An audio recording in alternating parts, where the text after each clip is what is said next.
In an effort to distance itself from recent media scrutiny, Amazon has encouraged its workers to go to bat for them online, offering rewards for workers who tweet positively about their jobs. They've gone as far as allegedly creating unverified worker accounts which defend the company and push back against unionization. For those who don't know, that is YouTube star Dude Perfect that they used as their cover photo there. Whoops. Joining us now to discuss is editor-in-chief of The Real News and host of the Working People podcast, Maximilian Alvarez, and culture editor at The Federalist, Emily Jashinsky. Great to see you guys. Good to see you. Thanks, guys. Good morning. Yeah. Max, they may be like basically a world superpower, but Twitter game not really super strong here. What do you make of this? And then also, I'd love to get your reaction to how aggressively they decided to push back against Bernie Sanders and Mark Pocan and Ro Khanna and a whole raft, Elizabeth Warren, whole raft of progressive politicians insisting they really are progressive and these people just don't understand. Man, I don't even know where to start. It's a lot I threw at you.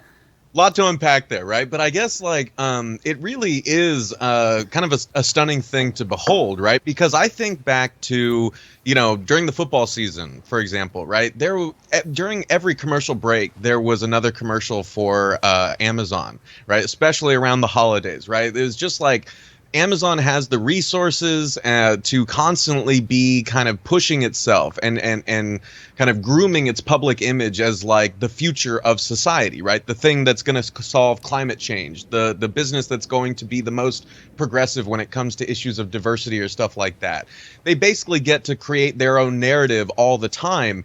And then the second that you start to see like kind of a pushback happening in the media and online, they completely lose it, right? Because they're used to just being the only person kind of really grooming their own image. And the fact that this union drive in Bessemer has gotten so much attention, the fact that workers' voices speaking about the inhumane conditions that they work under have gotten elevated the way that they have, has really spooked Amazon because they are actually losing the PR battle in a lot of ways. And from what I understand, Jeff Bezos was like throwing a tantrum that they weren't using their Twitter accounts more vociferously to deny or obfuscate kind of what people were hearing about from the workers' mouths themselves. It's that part we covered extensively here. I think it's insane. Emily, let me get in on this because it's crazy. Basically, the strategy that Amazon has banked on is, look, we're 91% approval rating across America. We're single most amongst Republicans. The only things that they trust more than Amazon are cops and the military. Just so people know. But they're banking that they can throw out this all-out, basically tantrum online against this unionization drive, and they won't pay a price for it. I'm just not so sure it's true on this one. What do you think? Yeah, so I don't think there's much appetite in the country right now for corporate manipulation. I think people are actually getting pretty good at sniffing it out because we're in this sort of like populist moment and people are highly, highly skeptical of where or of what sort of these large institutions, whether they're corporate or governmental, are up to. I don't think it works. I don't think it's a good look. And this, that sort of Dude Perfect as a meme from Amazon is hilarious. I mean, literally the bio was husband, father, happy Amazon employee. And the first tweet was about unions. And the reason that they have, we know they have so much, we know they have tons of resources to pour into AstroTurf efforts like this and whatever else they're doing. But the reason they're doing that is because they are so profoundly spooked by this union drive in Alabama because it's a threat to their competitive edge. And when you threaten Amazon's competitive edge, that is really what they have right now. Like that's what they have on Target. That's what they have on all of these other retailers is that I ordered a package from them yesterday. It came in 3 hours. That's what they have going for them. Yes. And so that's why we're seeing this total full-throated, weird, creepy effort by Amazon backed by millions of their dollars. Yeah. Where are the misinformation police on this one? Yeah. Come on, guys. Censor them. Take them down. Lock their account. Why doesn't the Washington Post report on it? That's a great question, too. Yeah. Max, pick up on what Emily was saying there, because it is really revealing that Bezos was apparently so thin-skinned and so threatened by this effort that he directed this operation from the top of you guys got to get online. You got to go after Bernie Sanders. You got to go after Elizabeth Warren. You got to get in the mix here because we're getting killed in the press. Do you think that's just thin skin, or do you think that this really does represent some sort of meaningful threat to their power. I mean, look, in terms of their business and their bottom line, I mean, they made $1 bajillion, roughly, give or take, last year during the coronavirus while everyone else was suffering. From a profit perspective, if they're able to pay workers more and keep them safe, et cetera, they're going to be perfectly fine. What they're worried about is losing total dictatorial control. Do you think that that is a realistic threat here? Well, I thought you put it beautifully, and it's hard to say, how realistic the threat is, right? There is a threat to Amazon's kind of public image, but as you said, we're not naive here. Amazon itself is doing just fine. In fact, it's doing better than fine. In fact, Amazon is gobbling up more of the economy and absorbing it into itself with every passing day. So we have a lot of ground to make up, and even just this one kind of unionization effort in Bessemer and the public support that has been rallied behind it, is really, we're still playing a long way behind, Amazon there. But the fact that they are spooked about it, the fact that they do perceive it as enough of a threat to respond the way that they have, I think is quite telling, right?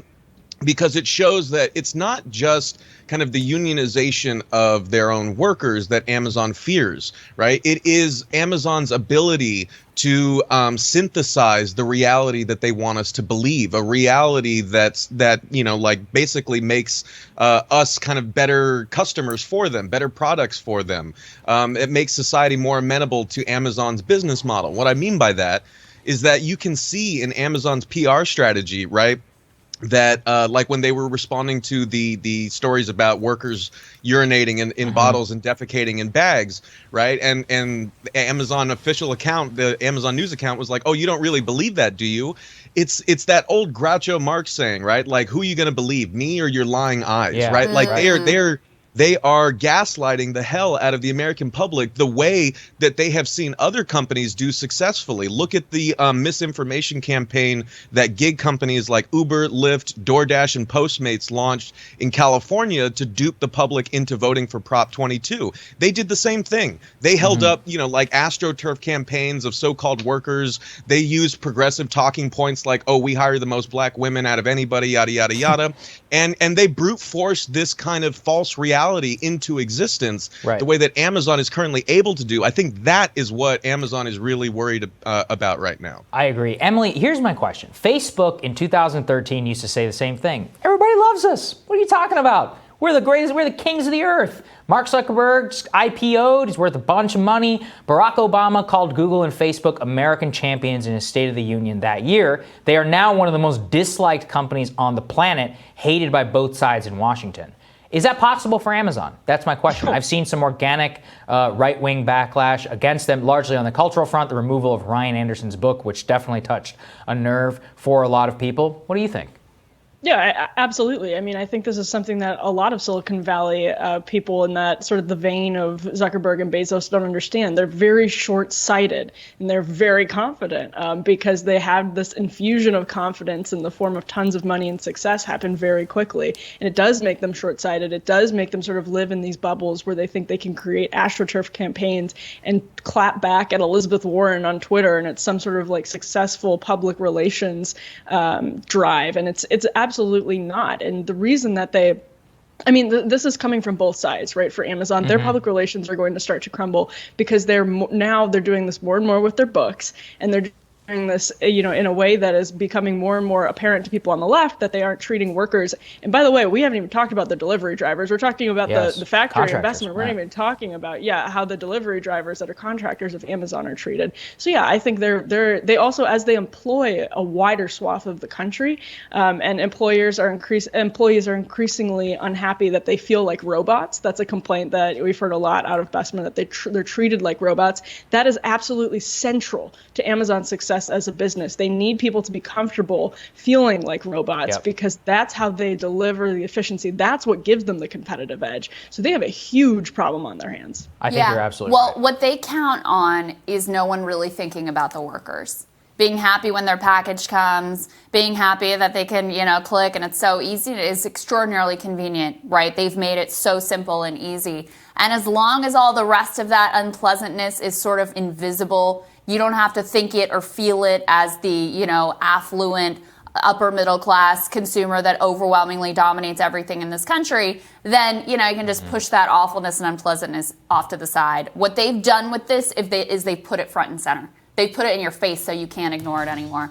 All right, guys, stick with us. More Team Rising right after this.